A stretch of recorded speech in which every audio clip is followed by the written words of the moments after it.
राहिले हमहू जागल आधी आधी राती ताहरे नामे धड़केला हमरोई छाती। और आपको देख के एक बड़ा प्यारा सा भाव याद आता है क्या? क्या? कि तहरा खिया के काजल हमर जान ले गए कि कुछ कईब न कईला राजा मन हैरान हो गए।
और इसे में कहेंगे भैया, इसे में कहेंगे एक सजनी चाहिए, ओ एक सजनी चाहिए श्रृंगार के लिए। बिन साजन के सावन अच्छा नहीं लगता, ओ बिन बिटिया चूड़ी कंगन अच्छा नहीं लगता।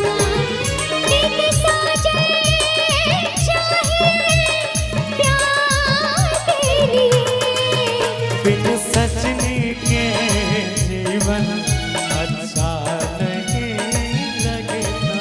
ये बिटिया चूड़ी कंगन अच्छा नहीं लगता।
हमर जान ले गए तारा अखिया के काजल हमर जान ले गए तेरी मीठी मीठी बतिया हमारी जान ले गए तेरी मीठी मीठी बतिया हमारी जान ले गए तारा अखिया के काजल हमर जान ले गए कुछ